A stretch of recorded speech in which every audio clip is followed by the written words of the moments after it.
and broadcast happen. Glad to meet many of you. You've all been studying alone. This is a special moment because it marks a real change for you in your work, also for us in making contact with you.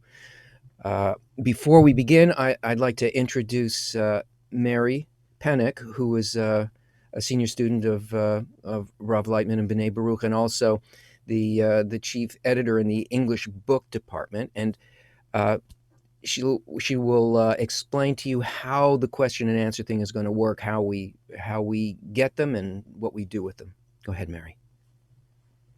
Thank you, Tony. Good morning, everyone. So as you prepare to ask questions, if you could please post them in the chat in Zoom to everyone. We have an expert team that gathers all of the questions and arranges them in a certain flow. So if you post them in the chat to everyone, so everyone can see your question, then our very special tech department can pick those up and make sure that I ask those of Tony. So thank you very much. Looking forward to hearing and seeing your questions. And that means that the questions are, there are students here, people who are studying with us. There are also people watching on live stream in YouTube and Facebook. So the questions are curated in a sense, so that there's a flow to what we're doing here, and we stay as on topic as possible. Which means, please don't personally PM Mary about your question. Just do it in the general chat, as she said. They will be chosen according to topic, various interests, and so on. Now, if your question, for some reason, doesn't get answered during our connection and during the broadcast, please go to the forum and put the question there so that it will get answered. Because we understand that anything that you want to know today is important to you, and it will get answered. Okay. So first of all, what you've been doing up to now is you've been working in a kind of an interactive mode with the material that we've prepared for you. Basically, you're working alone in a way, and it's a very interesting and important period for you as students, because what's happening is a kind of preparation. That point in the heart, that sensation, which is a desire that you have to connect with life in its broadest, with what life is, with basically with the law of nature. That point in the heart, that desire, is being turned on. It's being evolved towards a point in which we become able to see not just what's in front of us, but what its actual form is, what it's about. Our reality begins to change. And it's not like a self-help kind of thing where we start doing a couple of actions or reading certain things, and then all of a sudden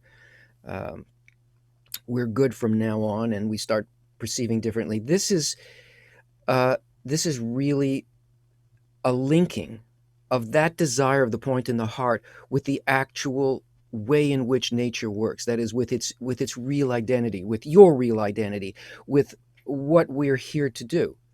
It's the same type of evolving growth that happens on the physical or psychological level when a child is born and then begins to mature a little bit, can walk, begins to speak, and moves fully into the physical, psychological, human world, the physical world that we call Earth, this galaxy and so on.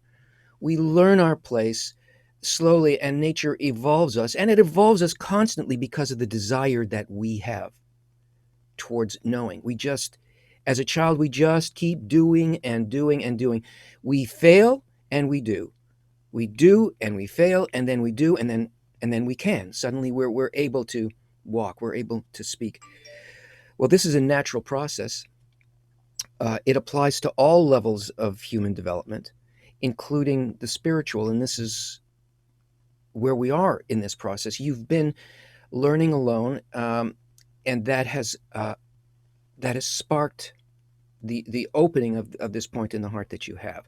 When you expose yourself to the core materials, the Kabbalistic texts, explanations that I attempt to give you so that you can kind of enter into those things, it evolves that desire, and you ask questions, you wonder about things. It changes the way that you perceive.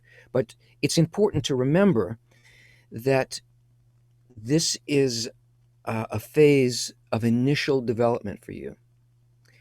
And the reason that I said that this Q&A meeting is important is because it actually marks the beginning of a different aspect, an important change in what you have been doing all of your life up until now, including the sort of self-study interactive stuff that you've been doing with Kabbalah Revealed. It marks the point where you come in contact with where the place in which life and spirituality, real life, and where the force of nature, what we could say the creator, the law of nature, actually exists, and where we are able to connect with it, and that is in a group of people. It's in the force connecting people. And there's a great advantage to asking questions, to feeling yourself within a group of students, and to feel their desires, to hear their desires, to respond to them internally, to take them into account as part of the picture for you, and not just part. Ultimately, our reality only changes when it's a shared reality, when we see it across the place that we live. And for humans, the place that we live is in thoughts and feelings, desires, emotions between people. That's what we call our world. So this is a first step into the place where the science of Kabbalah allows a person to reveal the true nature of reality. And it happens from here on out for you in the relationship between you and other people. So before we, since I said that there were, I mentioned that there are people watching on stream as well who are not students, and so they know far less than you do about this process. And before we begin with the questions, I'd just like to play a clip for you and for them, and then we'll get to it.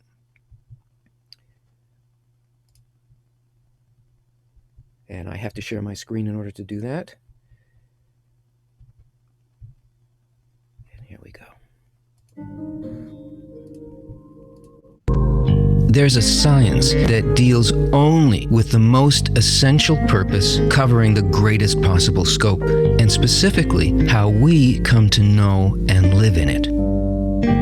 It gives us a practical, very human way of studying the highest natural forces, their place in us and our place in them. It's the essential science of meaning and everything that results from it. And in it, rather than beginning by examining physical matter, it starts with a view of life in this world as seen from the perspective of those forces that build and evolve it.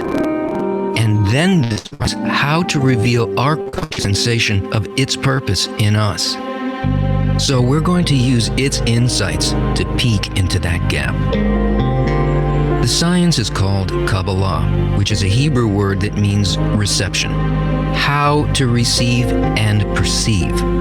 Its findings make it clear that what you think of as meaning and inexplicably long for is in fact the desire to relate to the highest, most comprehensive dimension of life.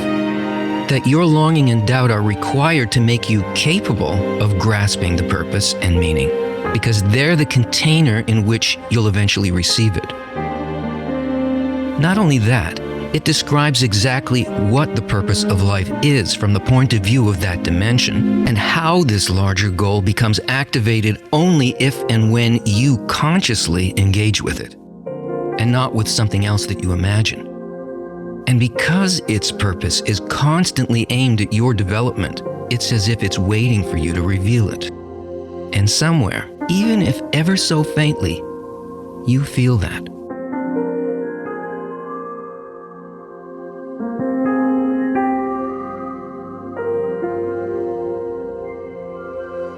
There is a single cause, an impetus underlying, unfolding everything that ever happens. It's a natural mechanism, a law. But the only form in which the human heart is able to perceive and relate with it is as an intention called the thought of creation. And that is to create a creature and to bring it to complete fulfillment. That is both a description of the highest force and dimension of nature and the ultimate purpose of all life. What does that thought have to do with the meaning of your life? You could take the creature part of that equation personally, and it would only be partly true, because the creature in the thought of creation is our entire reality, the cosmos. Every object in it, all its cascading, lesser, non-physical forces and dimensions, everything and anything outside of that intention is the creature. And nothing that has ever happened, is happening, or ever will happen can happen for any other reason or to serve any other purpose. So no matter how events may feel to us, we're always held, nurtured, and evolved by the action of an unwavering force of giving, a constant, unperceived positive influence that's the very essence of meaning. So in the first place, you're already in all of this, and all of this is already in you. The thing that's concealing the profound interrelation, that's preventing us from feeling our true identity, is the exact quality that makes us the creature.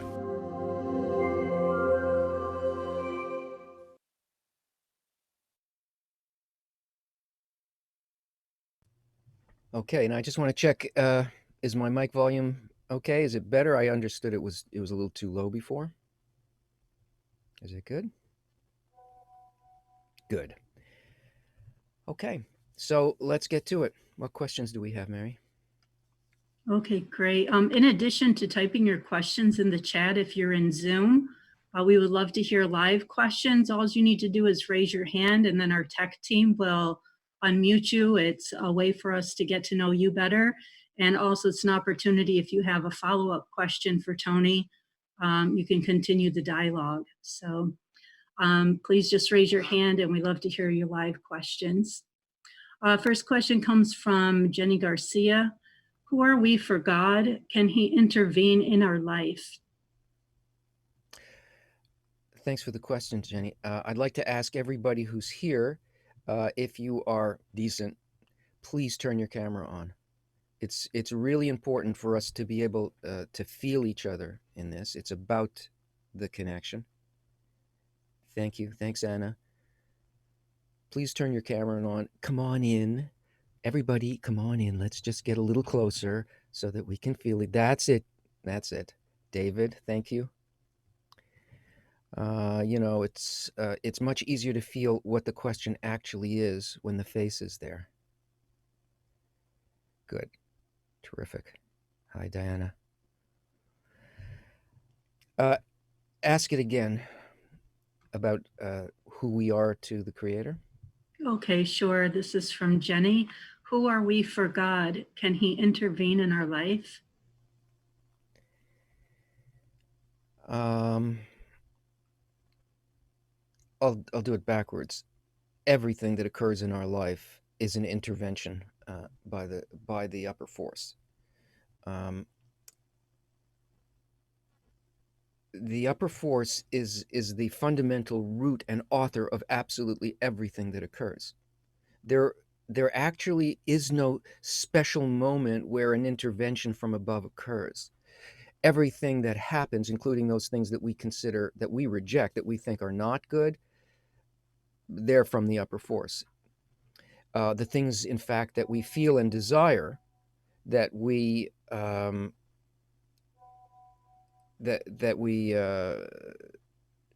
think are against us, these are they all come from him. The things we think are ours, they come from the upper force. So it is, there really isn't intervention.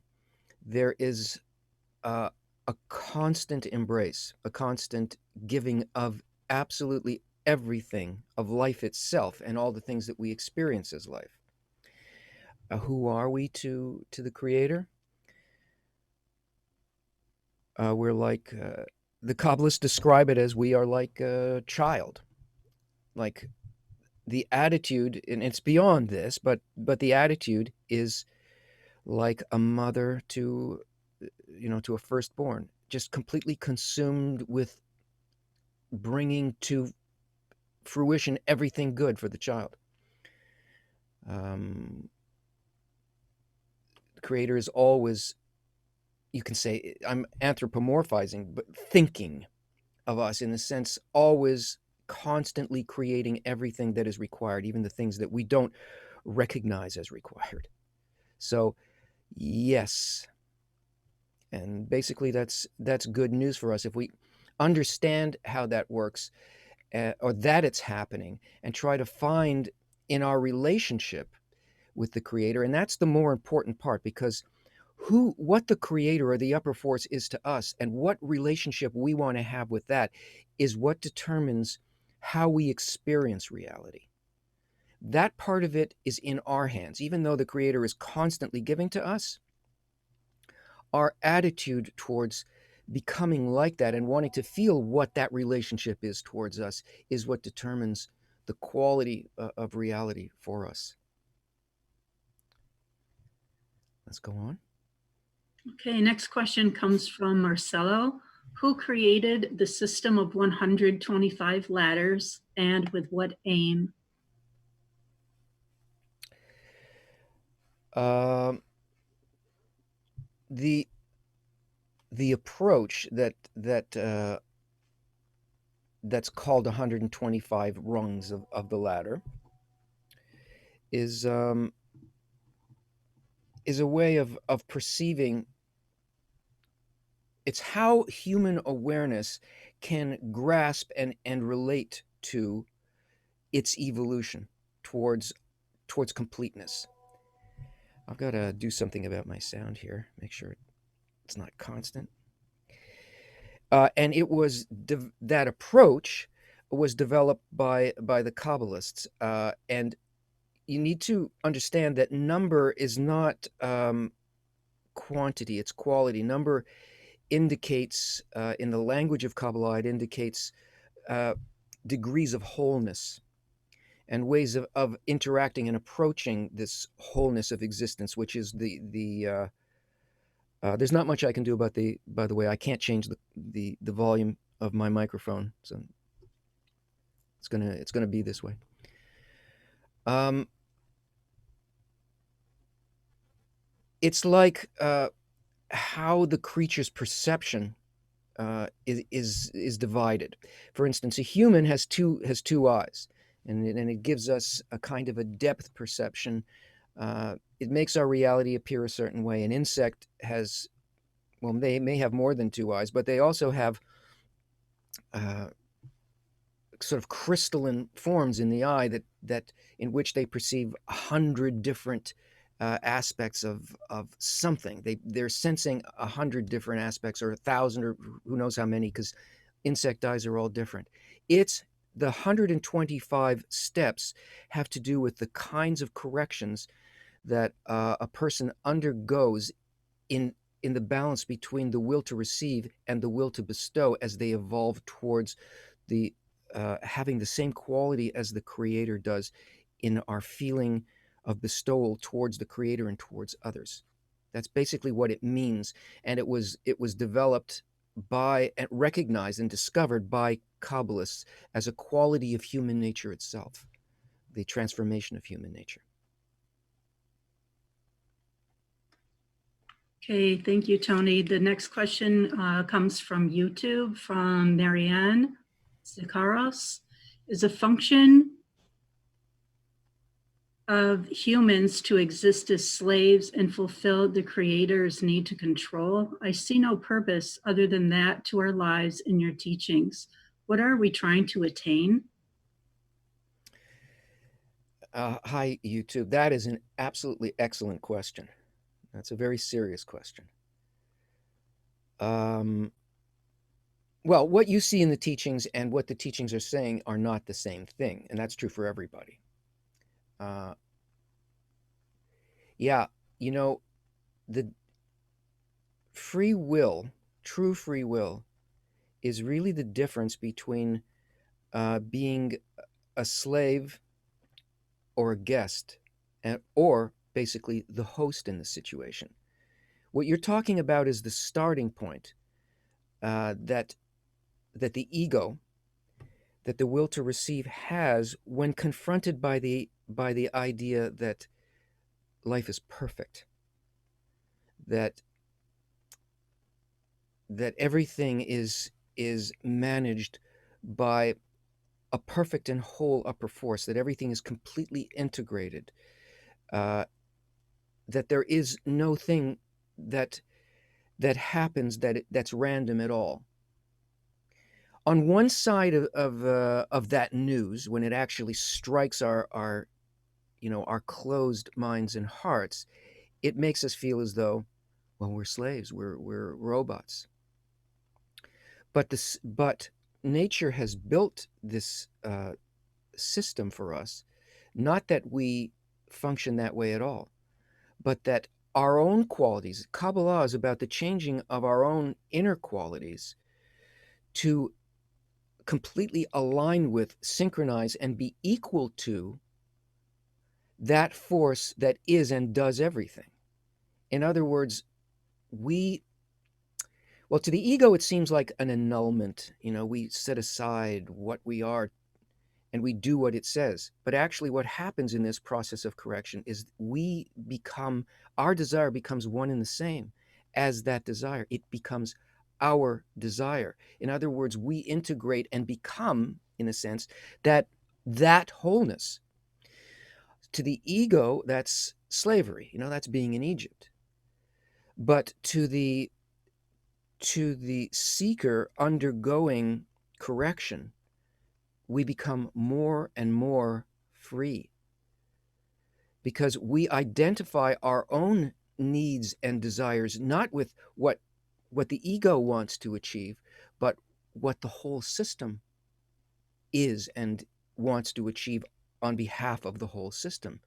In other words, we break this shell around our heart and enter completely into what we are, which is part and parcel of the entire system. We enter complete free will because our desire becomes identical, the inner desire becomes identical to the desire behind the entire system. So we're not just doing whatever it says, we are being what it is when we reach wholeness. It is actually the desire that is driving us and that has always driven us from the moment that we were born, but we've misunderstood what it means to us. We see the same world, but it means something different. It's a complete illusion when seen through the eyeglasses of the ego. When seen through the lens of the quality of the creator, to the degree that we can grasp it as we evolve with this methodology, we become like the author of reality, and we enter a complete freedom. Contemplate that. And that's why a person needs to study this. It's not like, oh, now I just tell you this, and okay, maybe you grasp that idea to some degree. That in itself, oh, that's a big thing. But to be able to live there means that there's something real in nature that this methodology addresses, gives a person grip onto, and allows for an actual transformation. That's what study is in Kabbalah. It's an ongoing, um, aiming at the correct target, learning a methodology that frees a person so that they can work above their nature and to feel that complete freedom and goodness. That's what this teaching is about. Okay, there's some really great questions being posted here on Zoom. If you could please post those, there's a little drop down arrow that allows you to post them to me privately or to everyone. If you post to everyone, then our tech team can grab the questions and arrange those accordingly to the flow of the topic and what Tony's relaying. So if you could do that, that would be very helpful. The next question comes from Marcelo. Thank you, Marcelo. Why was the knowledge given to just a few in the beginning? What about the rest of humanity? Well, first of all, you need to understand that there is no some and the rest of humanity. It, we're all one being, and there are organs in this in the body of humanity, and there's a head, there are eyes, there's a heart, there's a liver, there are toes, and it's the part of you that is more or less awakened that receives that becomes channel for this understanding or light or this awakening. It's you. These are your brain cells sparking. And as in the case of the body, it is everything, every cell in the body is very, very important. But every collection of cells forms an organ, and the organ is directed through a central system. But that central system belongs to every part. The thing about you is that there's something about you that is part of the head of the system. That's why you're interested. That's why you have this point in the heart. You have the capability of functioning as a channel for the impulses to go through the whole body of humanity, and you're learning how to do that and how to become part of the nervous system. We see that in the ego as separate people or evolution in time and space, but that's not what it is. It's an awakening in you, so that you become more or less complete in this process. So if you want to look at it from through time and space, it has to do with the need of people. Everything evolves according to desire, and uh, it's all evolved lovingly according to what is best for the next step for any particular part of you. So when the need arises in a person or in a body of people, then the wisdom, so to speak, becomes apparent to them. They receive it, just like you're beginning to receive it now. If there is no need, then there's no light. So in the first place, the channel for the evolution of humanity had to happen at its core, at its root, at its origin, and that we experience as time and space, but it's not time and space. It's just closer to the source. What's happening is that the correction of humanity is moving from source, which is the creator's intention, through through the extremities of you, of the human, the body of humanity. So first it seems as it's being given to a few people or to a group of people or what we call a nation. And you understand from your studies that nation in Hebrew, in Kabbalah, means desire. So the more spread the desire is, and in our case it would be the more clear the need is felt, both inwardly and outwardly, the more general the knowledge, the wisdom, and the methodology of Kabbalah becomes needed and spread across humanity. And today, when you look at the world, the separation between people, the sort of threats of to our well-being and to the well-being of the world are very clear, and it's very marked, right? Everybody knows it, everybody feels it. We don't see the solution, and everybody's crying out. That's bad, right? But it's good because it is a revelation of the real desire for human development and on the real basis that the law of nature wants for us as to what should be developing us. So now this is open to everybody because there is a general desire for precisely for this need for unity and for connection with source, with sustainable, good, collective life for humanity and for the whole world. Okay, Tatiana has a question that she'd like to ask you, Tony. Live? Live. Good. Yes. Okay. Hello, everybody. Can you hear me well, Mary or Tony? Yeah. Hey, Perfectly. Tatiana from United States, and I have a question about desire to learn Kabbalah. It seems like desire to or passion for learning it goes up and down, and it is very strong in the beginning when you discover the point in heart, but then it fluctuates. Do you have any tips on increasing it? Thank you. Well, first of all, that oscillation is very important. It's part of the methodology.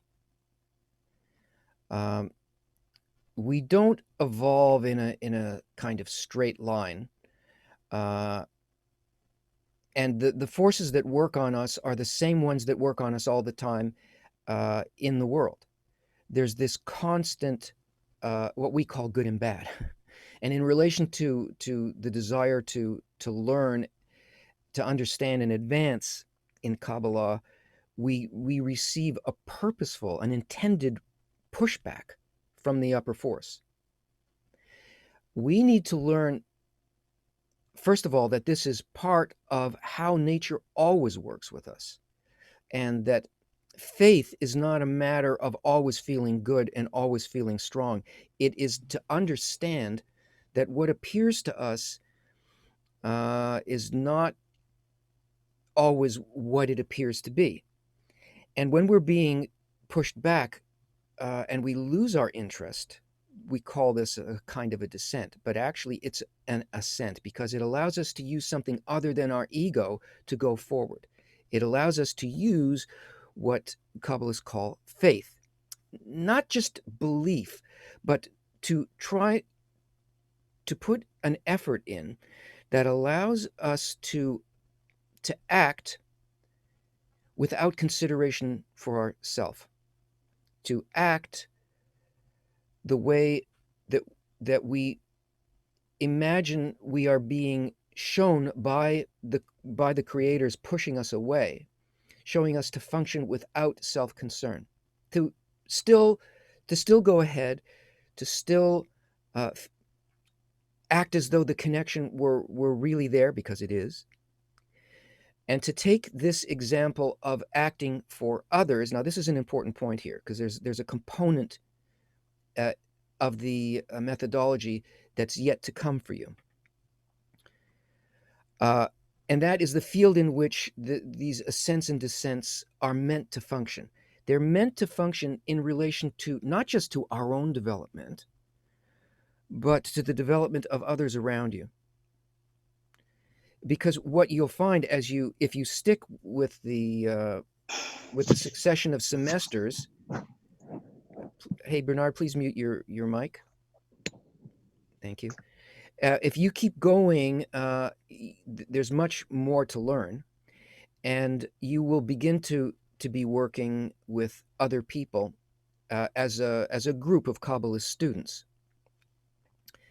and that's the place in which the ups and downs that you go through will become really useful to you, because we become responsible not just for our own, what is our mood, but the mood of the people who are studying with us. Because, as I said in the opening of this thing, reality, the change in perception of reality is not just how I feel about everything, but how the world actually changes, and that means that we don't leave anything out. Reality is a kind of a mutual thing. It's why we have witnesses in trials and so on. We say, okay, there is something in us that confirms reality, but it's in everybody, and when we share reality with others and we support others in reality, that is when the world itself begins to change. If we can do this, if we can ride this up and down of excitement and desire, and do it not just for ourselves, and you will have that opportunity. Now we're really working with the law of nature. Now we are not limited to that degree by our ego. Now we're functioning to some small degree like the upper force always functions, which is without self, which is for you. It's for us. And this is very important, essential part of the methodology. And a lot of what you're learning now at this point from getting the fundamentals, some of it won't make a lot of sense because we're thinking about it only in relation to me. But the whole point of the methodology is to move from me to above me, not to destroy me, but above me to what?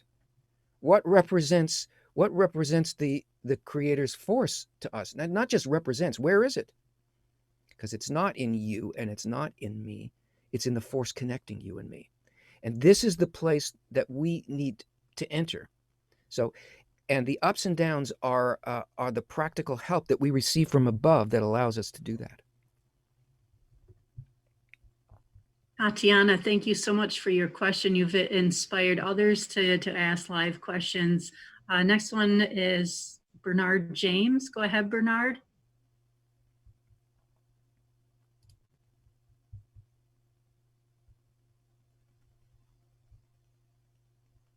Hello, can you hear me? Yes, perfectly. Go ahead. Yeah, hi, Tony and Mary, both of you. This is Bernard from India. Yeah, my question is, Tony, what is the meaning that anything that contains a complete desire to receive in all its aspect, which is Behenadalit, is considered corporeal? This is what exists in all the elements of reality before us in the world. Conceivably, anything above this great measure of desire to receive is considered spirituality. I want to know what is the meaning of desire to receive is considered spirituality. What does that mean? Anything other than the desire to receive is considered spirituality.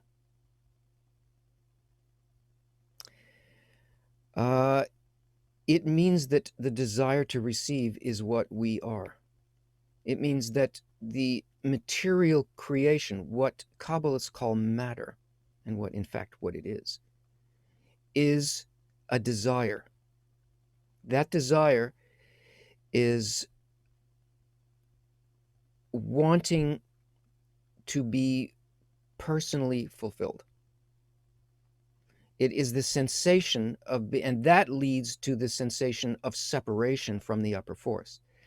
It's the determining factor. It's what it is the wall between our perception of my own inner world and my thoughts and what I need and what's good for me, and the the idea that I have a body that separates me, protects me, allows me to go and get the things that I want. All of the physical universe, all matter, is just the expression of the one thing that was created. Only one thing was created. We say it's the evil inclination. It's not evil. It's not like, it doesn't mean that kind of evil. It means the opposite of the quality of absolute bestowal is absolute reception. The relationship between the thing that allows us to experience the creator or the upper quality is the fact that it created the opposite to put us in relationship with it. So for us, actually, there's only one thing that exists. But as far as human awareness goes, it's as though there are two things that exist: the will to receive, the body of the universe, and so on, is really only a desire that we experience as physicality and separation through our senses. Everything outside of that is the complete enveloping spirituality, which is the pure will to bestow, unconditional will to bestow, which is what we call the creator or spirituality. As soon as we do anything that approximates in our own desire that selfless desire to connect and support for others, we are in touch with that force. The fact of separation is not a fact, it's an illusion. The place we actually live is in relationship to this bestowal. So there's only the creature and the creator. We're all one creature, and that's what we call matter, the material world. And everything that is not that is what creates, supports, and evolves our relationship towards becoming that wholeness. Is that any clearer?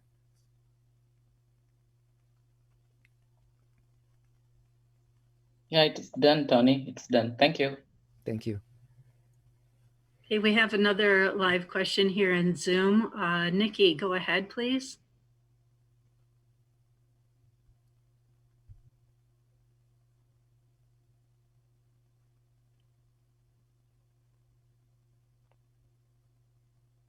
Nikki, did you still want to ask your question live? I'm sorry, I didn't want to ask it live as it's typed in to everyone.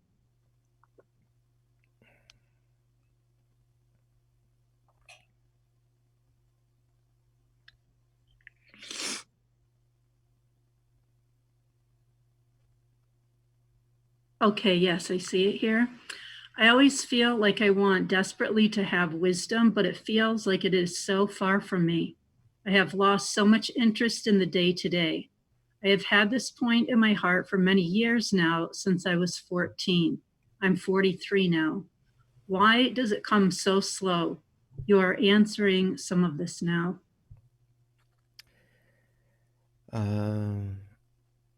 It comes slow according to our own actual need. And also because it's about what our life is about. It's not like going to university, It's not like, well, I will study for 2 years and then I'll go and I'll be in the wisdom profession. It's about life itself. To not understand is the wrong thing. To find ourselves at home, to discover wisdom, to be living with the truth of what is a thousands and thousands of year endeavor. It's not just now, this life. We all have been evolving over generations, thousands and thousands of years, thousands of, let's call it, incarnations. And just like everything else that we see in the material world and its evolution, when we look at, we take this for granted. We look at the physical universe and we go, it's like awesome. The universe is 14 billion years old. You should try to think of 14 billion years. That's us. That's us under evolution. What's being evolved? We're being evolved towards the source and identity of life. We're being evolved to the point where we consciously, actively desire to be engaged with it. It's not time. It's the depth, the profundity of the change that's actually occurring, the reality of the change that's occurring. So all of us have spent, let's say, millions of years coming into a conscious awareness of what we are and what we're here to do and how to do. And because it has to do with the laws of nature, there are there are laws and mechanisms in this evolution, and it requires knowing the actual methodology. From the point, from let's say from the point of desire as a child or whatever, some of us very early, some of us later in life, to the point at which we come in contact where nature says, okay, here it is. Yeah, you wanted it, here it is. And now this is what you've got to do.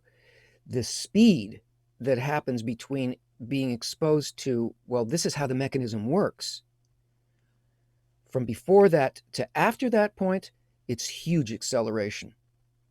So I would say from now on in, if you're serious and you understand that this is the sort of school of life, the changes from here on, they're deeper, they're much faster, and the whole point of actually being able to attain this is not about speed, it's about acceleration, because we have to get ahead of the natural functions of the ego and so on, self-concern, rise above it, get ahead of it.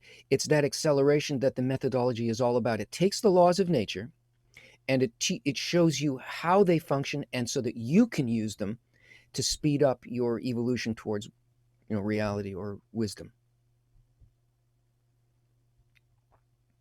Okay, we have another live question from Marcelo Sanders. Go ahead, Marcelo. Hello, Tony. Hello, everyone. Hi, Marcelo. This is Marcelo from Brazil. I would like to make a question based on a statement that I saw in our second lesson on second week. The statement is, Kabbalah is a wisdom science that enables a person to feel and know upper reality. So my question is, how does this process, I will call it process because I don't have a proper term for this. So how does this process of feel and know an upper reality happen? I know this is just the beginning, and maybe I will get to the full answer throughout the course. But there is a question popping up in my head. If Kabbalah has nothing to do in any shape or form, for instance, with meditation practices, what is the process that leads a student to this stage of feel and know upper reality? Is it just through the intellect? How a person reach this stage? And how we can be sure that we reach it? Thank you. It's not through the intellect, but I'll tell you here, the basic components of it are to be exposed to the correct target, to understand the actual goal, which when we start, we don't understand the goal, and nobody who is not learning this methodology understands what the goal is. Our ego tells us that the goal has got to do with knowledge, practices, and suddenly something flips and we measure it and we go, oh, I know. No, what Kabbalah teaches us is to change from the mind into the heart and desire, and that our reality has got to do completely with a correctly aimed desire. We don't measure it in the self. We actually end up measuring it above the self in the larger system. So we need to have a proper goal. That means we need to be exposed to the teaching that comes from the lineage of the light itself, the books of the texts of the Kabbalists. We need to work. Ultimately, we need to work with others towards this goal, which will come later at a proper time. And it is a transformation that happens in the heart and in perception. There are no physical things that or practices that can actually do this. there are habitual things that people can do that help keep you in the correct framework, so that eventually we begin to actually feel the real nature of what life is, what others are, what thoughts are, what awakening is, what doubt is, what it's for. And it has to be done within this framework, the Kabbalistic framework, which is the law of nature that evolves us. It's like dyeing a cloth. If you want to get a very deep blue cloth color, you don't have like you stick it in, and at first it only takes a very small amount of the dye. Again and again and again, in the same dye, on the same cloth. This transformation is so complete that it cannot be measured in the intellect. We learn to use the intellect only to exhaust it, and to realize that we cannot achieve that spirituality that way until we feel that it is impossible for me to do it the way that I have done it, for me to do it myself. When we realize that we have nothing in us that can actually achieve this, until we have that, we don't have the kind of vessel, which is a desire. We don't have a correct desire into which the light can come. The method of Kabbalah is to help us develop precisely and only that desire, that is a desire to actually want to be able to bestow. We don't have that. We are a desire which is the opposite to that. Kabbalah uses the laws of nature to evolve desire to be like the upper force. That doesn't happen through meditation, because meditation's passive in a sense. It doesn't involve us into others and into the whole of reality. Kabbalah is a completely, totally conscious, all-encompassing, active contemplation and involvement with reality as a whole that pushes, and like I answered another student before, and the upper light pushes us away from it and shows us our inability to do it, that our own desire, which is the will to receive, can never achieve that until the heart cries out. And this is what prayer is, truly cries out. Not like you can say whatever you want, but it creates in us a need to bestow, which nothing else does. And that's what nature wants to do with all of us. Only here you're getting special treatment. You're like in the bestowal clinic. You're getting this particular inoculation that will eventually have us develop this correct desire. So it happens in the heart. It happens at the most fundamental level within your reality.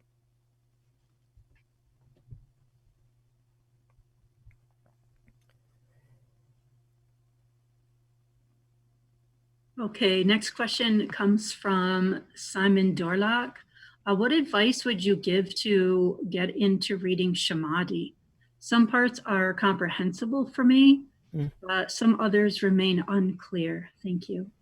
Well, it's the unclear stuff that's got the most, that's where the veins of gold are for you. Just read.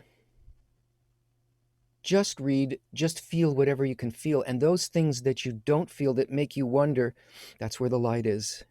That's where the difference between your current state and your next state is being expressed to you. It's an example that comes through something that you feel is incomprehensible. If you really want to know that, then that actually attracts the light.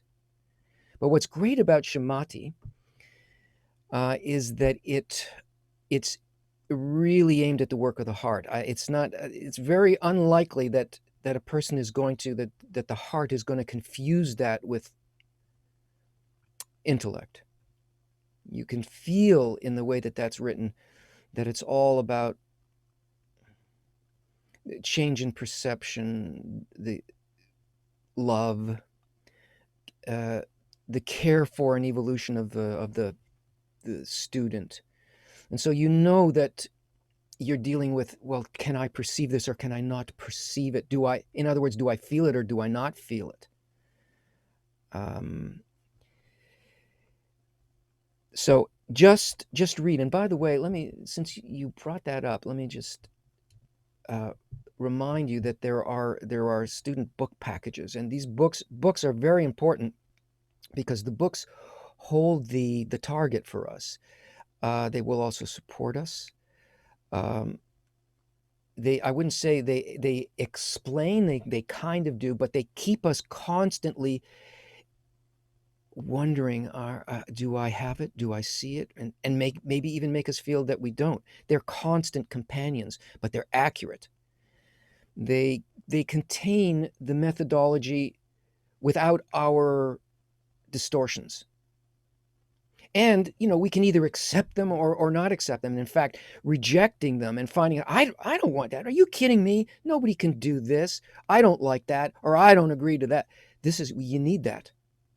You absolutely need it, because we need to sort of reveal, where do we go next? What is really under correction? And it's exactly those places that we feel in relation to the text or in the study that seem to push us back. Those are the places where our correction is. It's also, we have those attitudes towards other people. That's where the correction is.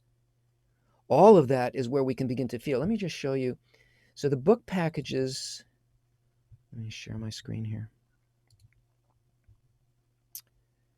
There it is.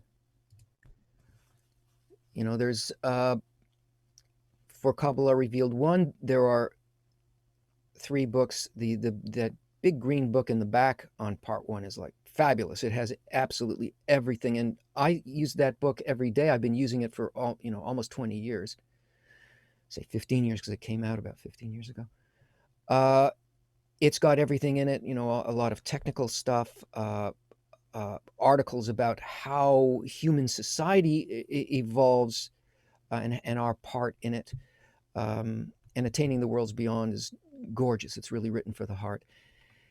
And then there's, for Kabbalah Revealed 2, there is Shamati and some more background on Kabbalah. And as a student, you get a 20% discount on these, and you should have these. Physical books they're different than online, like ebooks. They have a root in spirituality, and they're extremely high tech. They work anywhere without batteries, and they completely evoke the imagination, like a Hollywood movie. So there's a special code for students. Maybe you can paste that. Yeah, good. So you can get that.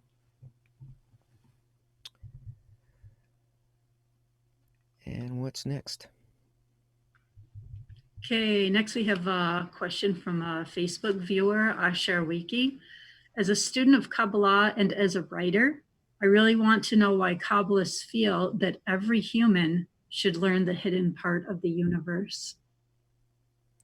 Well, it's not that we think that, or I think that, or that's the hidden part of the universe is the hidden part of you. It's where your fulfillment and happiness lies, and it's what you want.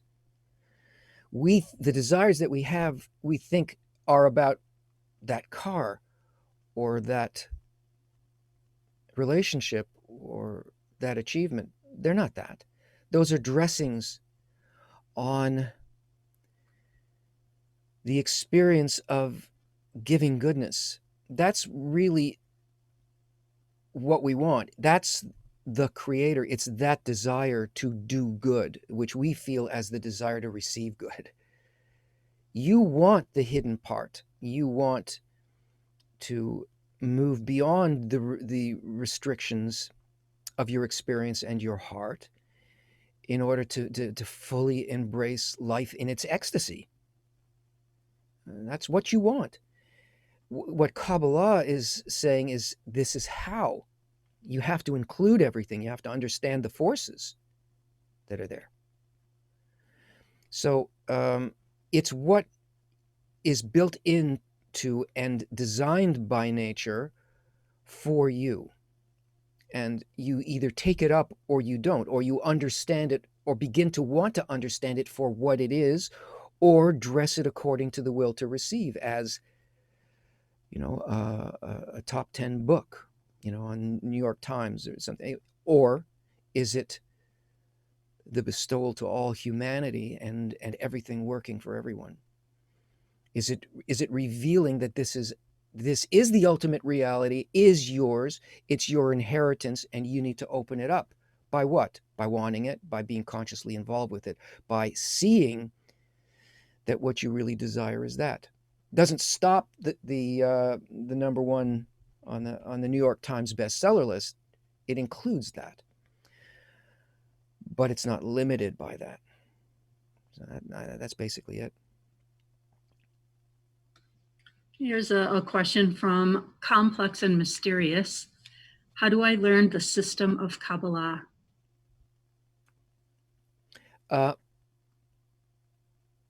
You sign up. You sign up and you start learning. And you can't learn it on your own, by the way. That is impossible, because on your own is the opposite of learning. It's not about the separation. The thing that is broken, that is hiding reality from us, is our connection to the overall system. We can, there's certain things we can do to turn ourselves on and to build the desire, but ultimately it has to be done with others, on behalf of others. And this is what we're learning to do, because that's what giving is. That's what bestowal is. That's what the upper force is. Creates, sustains, and guides others. What we think of as others. But all that is just not limited to the shell and the ego inside of it. So you get involved, you start learning the principles, you start taking a course, and there is going to be another course starting on December 29th. The Kabbalah Revealed Interactive course number 1 starts December 29th, and you can sign up for that. Check it out, see if you like it, and you can start there, and you can go on and learn how to become a Kabbalist student and ultimately a Kabbalist. It's an evolutionary process. It's fun. It's exciting. To me, it's the most exciting thing that there is. It's like an amusement park. It's like art. It's like love. It's like the best things. It's an incredible adventure, and it makes life beautiful, because life is beautiful if we can see it. I don't have a Blitz clip to play, but we can do one anyway. Okay, sounds great. If none of you have joined us and know what a Blitz is, Tony has 3 minutes to answer as many questions as possible.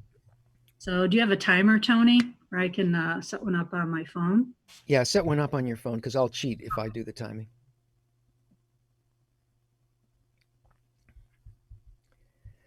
Okay, ready? Mm-hmm.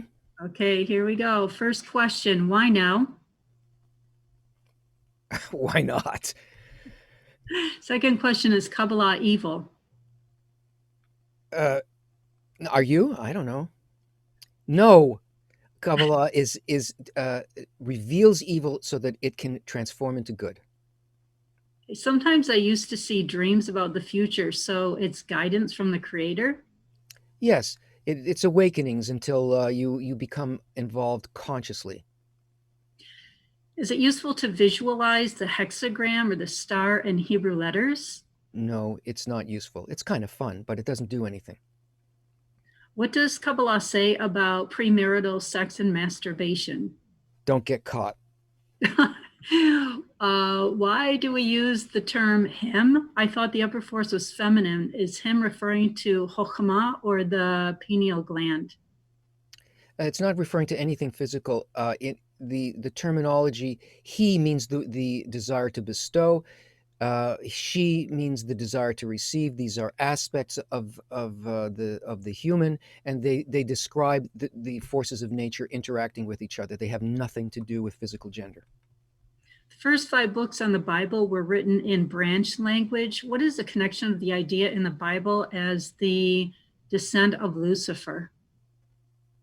That's not in Kabbalah. That's a complete misinterpretation of what's written there, and I can't comment on it because it's not accurate. Why would the Creator want humans to attain equality with the Creator? Would that not cause conflict with the Creator's ability to control his or her creation? Becoming like the quality of the Creator is the Creator's will. How can the Creator be sensed as good if he allows the enslavement and torture of animals as an end goal to our sustenance? It's not the end goal, and this is how it appears to you because you don't understand how the forces of nature all work together for good. This is what Kabbalah allows a person to feel. There is nothing from moment to moment that doesn't involve life and death.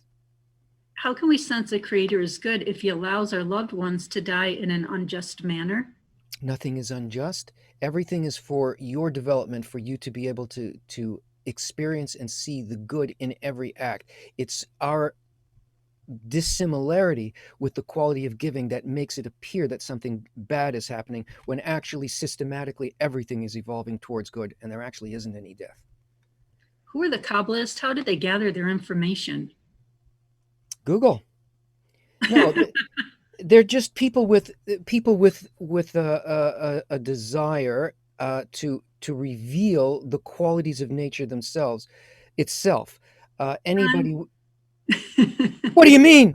I would have cheated. I would have allowed myself to finish that. Continue, yeah, please, at the end of the 3 minutes.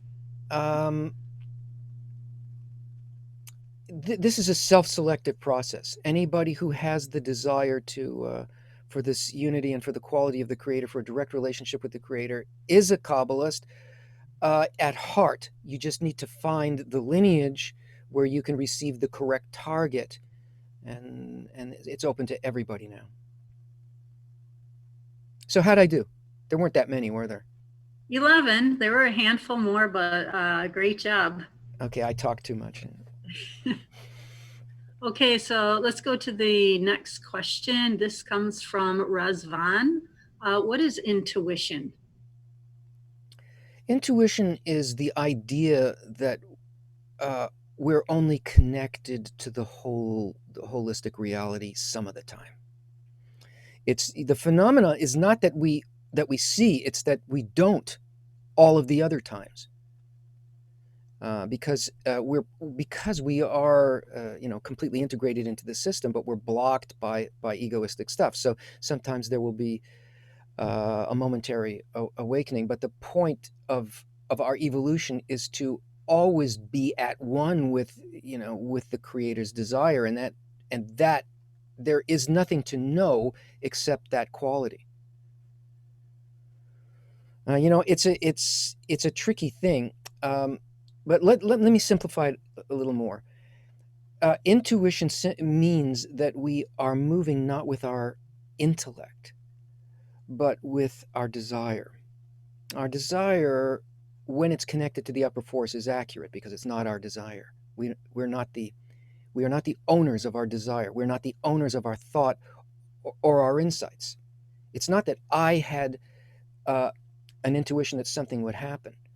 It's that we are one creature, and there are moments at which this is evident to us, and most of the time it's not. The point is to live in such a way that we're not even measuring that. We simply are living as a single creature in relation to the upper force, and we feel what and do what the upper force is. Okay, thank you. By the way, there were tons more questions. And friends, if you don't have your questions answered today, if you have access to the forum, please remember to take your questions there because we definitely want to answer them. Next question is from Leah. How do we understand the connection between the growth of the ego and overpopulation? Yeah, well, everything is addressing the way our process in life is that we have an inner quality which we project outward.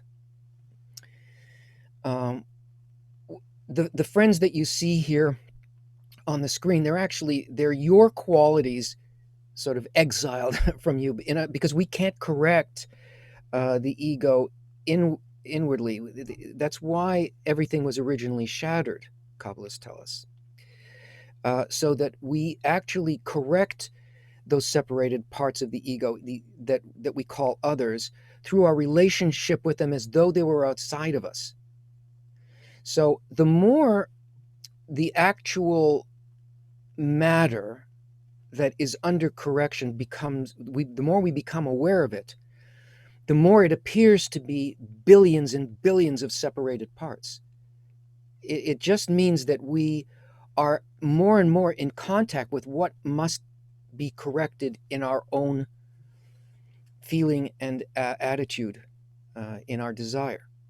It looks like billions of other people, and we think, how the hell could we possibly manage? How can the world possibly survive? That's right. If we don't correct this quality of our relationship to them, it's as though it can't survive. It can't survive in spirituality like that.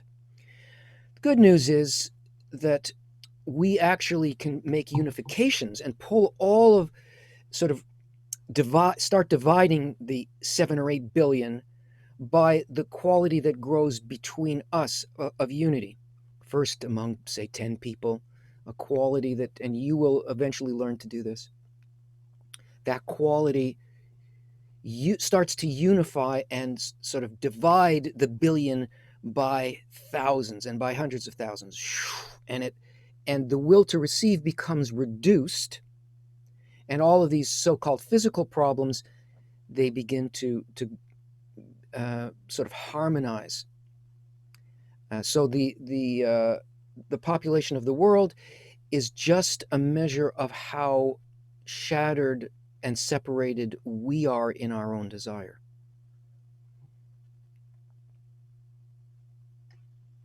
Okay, the next question comes from Stefano. What's the meaning of making restrictions when I'm working with a group, a 10? Well, in relation to other people, it is to stop thinking about ourselves. That what we're doing is on behalf of the development of the people that we're with. Everything that we do is done in order to support the system, whatever it is. Attitudes, anything we say, how we listen, how we go above our judgment of the situation and of the people in order to maintain the connection, say the love over the hatred, because everything in a group is rejection. We reject everybody and everything, and we're in judgment of absolutely everything. That's our daily lives. Let's face it. That discernment is the boundaries of the ego.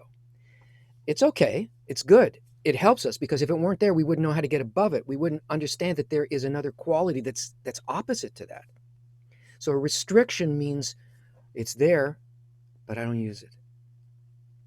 The ego is there, but I am functioning towards others and for others without thinking about myself.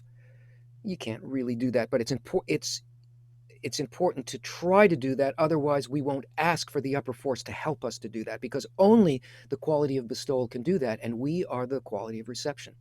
So there's something that happens with that restriction that flips it over for us and places that desire between the people. That's what the restriction is. I can't explain it fully. It's experiential, and you're going to have to experience it. Here's a question from Alina here in Zoom. I am very driven by pursuing my career as a singer and dancer, and I feel really good about thinking of future projects and possibilities that my work can bring to me. Am I being egoistic, Kabbalistically thinking? No, not at all. You need to divide your sort of material necessities from the work in Kabbalah, and don't mix them up. Anything you do for your sustenance or your basic, your basic life, that's one thing. your work in the world. Kabbalist has to be fully in the world, otherwise you can't see what's above the world. So you have to work, you have to have desires in that direction, relationship, family, all of these basic things need to be there. The work that and that has nothing to do with ego, really. It has to do with necessity. The work that you do in the study and with other people, that changes everything for you. It will change your attitude towards the world, towards your work, towards what inspires you in your art, what will appear there, and all that. But you can't take Kabbalah and stick it there, and you can't take that and stick it in Kabbalah. They are levels in you, so don't worry about it. Enjoy your art. It's and the more your heart speaks and listens, then the better attuned you're going to be for the truly the emotional side of perception, which is where we're trying to get. Okay, Tony, Bernard James has another live question. Go ahead, Bernard. Can you hear me? Yeah. Yeah, I got a message also from your end that there is no time. Okay, so anyway, I got the message. Hello? Yes. Anyway, thank you for that, allowing me to ask the question. I don't know, Tony, whether I have the privilege to ask two questions. Okay, so one is regarding to the same question what I am asking right now. Okay, so anyway, I am asking the first question. What is the meaning of cry for help? I mean, to receive the light of the Lord. One should go through struggle, suffering, longing to receive the light of the Lord. And this question is related to me actually. I am struggling. Okay, so as in the second question, I am not uttering right now because the time doesn't allow you. That's why. Anyway, thank you, buddy. Are you saying, Bernard, that you are struggling in your physical life, in my real life also. Okay, mm-hmm. This is a practical question. Well, let's put it this way. There's different types of fear. There's different types of struggle. The struggles that we have in our physical life are preliminary struggles in terms of the overall path of life and evolution of life. They bring us to the point of recognizing our true need, which is, where is this suffering coming from? What's actually causing the suffering? And a person then learns to reject the first answers that come. It's about not having money. It's because I'm ill. And something deeper is revealed. And we realize that we really say no to all of that, that there is something much more fundamental that we need and want and are suffering for. We begin to recognize the true source of our suffering. And it's our belief and investment in matter, in whatever form it comes.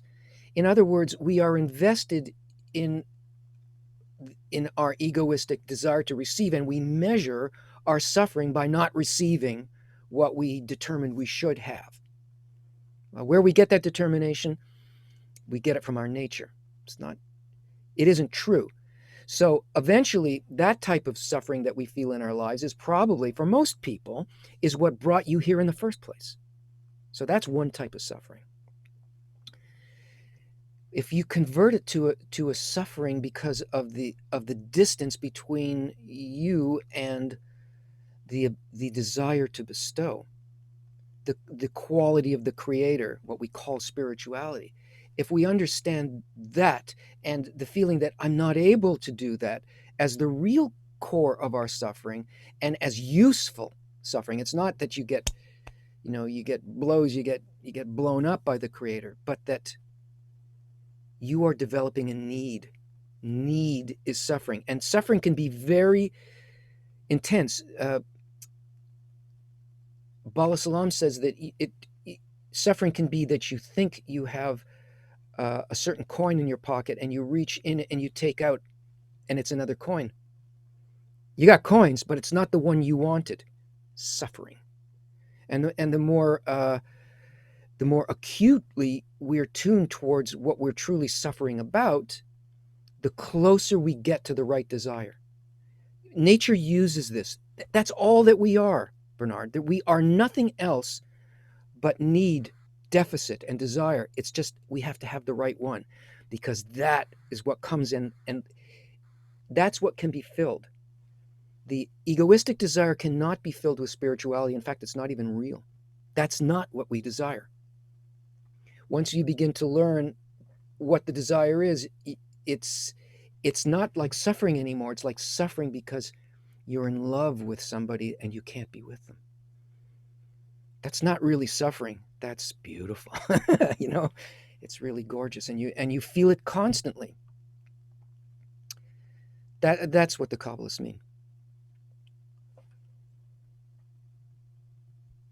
Thank you, Bernard. Wonderful to hear from you again. Our next question. Thank you. Thank you. You're welcome.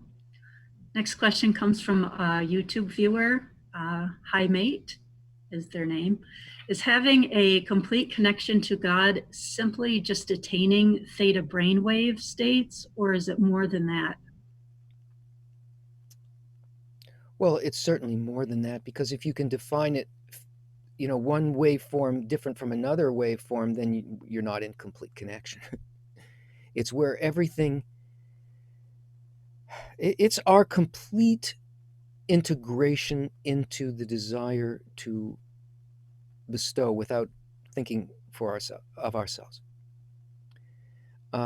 These physiological things, maybe they're secondhand measurements of a state of connection in the first place, and it's only a measurement of something. But how do you get to the state that produces that?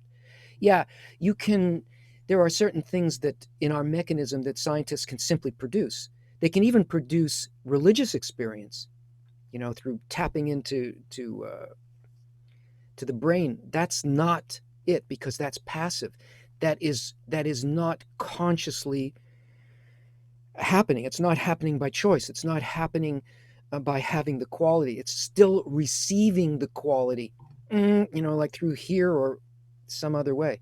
We're trying to get to, nature is evolving us to a place where we give that, not that we receive it. So, no, that's kind of an indication that there is such a thing, but that's not how you get there. And it isn't really what it is.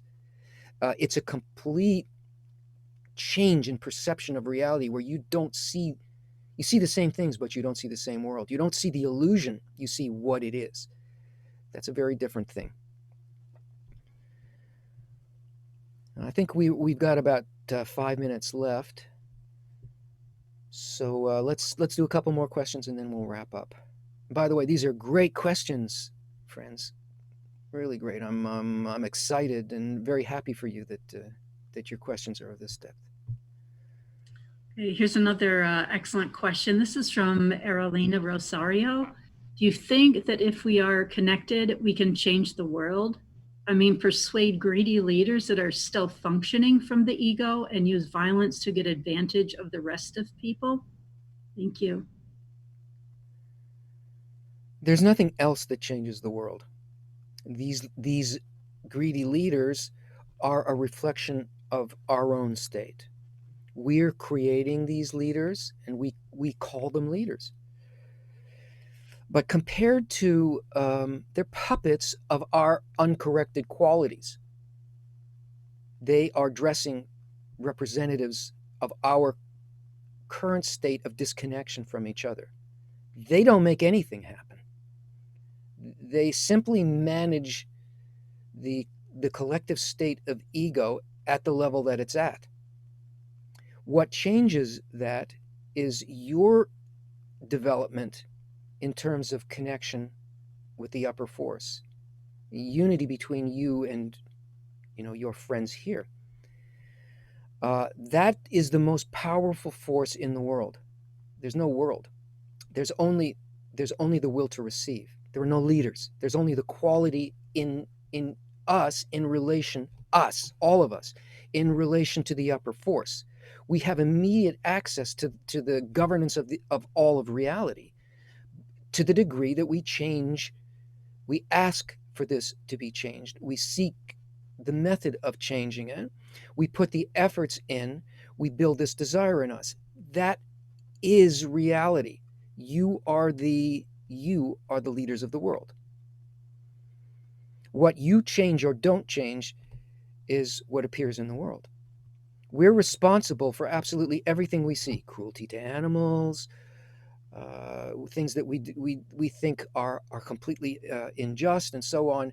That's simply telling us the degree of our disconnection from each other. And if you think that we're helpless about that, then of course it's like it's horrible, and we're waiting for some great leader to come. You are the leader. The collective is on this level towards spirituality. That is the head of the world. That's what this is. That's what this is for. That's what you are. And that's what changes reality. You'll see as you evolve, these what evolves in you becomes reflected in the condition of your world. How you see the world, whether you see a battlefield or whether you see a garden. That's up to the work of correction that you do and that we do together. There isn't any other reality than this. Everything else is just a dressing on it. But it's hard, we don't feel that until we get more and more into the workings of the method, and you start to see these changes actually happening in your heart. So Mary's got a few announcements. We're gonna wrap up. And by the way, thank you very much again for the questions, for your faces on the screen, which really help. Thank you for all of the questions that we got from Facebook, YouTube. We're very glad that you joined us as well. Mary? Okay, a few announcements. The next semester does start December 29th. If you're watching on YouTube and Facebook and you want to sign up for the course, you can do that. You can see the links posted in the chat. We do have a pay what you wish tuition. If you want to participate in the course tuition or simply support the spreading of the wisdom of Kabbalah, you can do so on the pay what you wish page. And one other announcement, if you're in Kabbalah Revealed 1 and 2, you can get your course book packages with a 20% discount using the code LIGHT. As posted earlier. Check the links in the chat again for that. And thank you again, echoing Tony, for wonderful questions. Great to see you and get a better feeling for you when you do ask your live questions. If you didn't have your question answered today, you have access to the forum. Please take your questions there and you'll be sure to get an answer. So thank you again for joining today.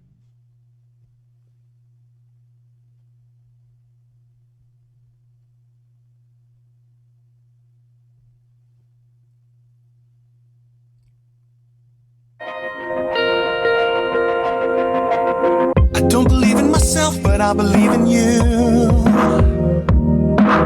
I'm falling into myself, but I wanna draw to you. 'Cause when we can stay together above our frozen hearts, I believe the light will come.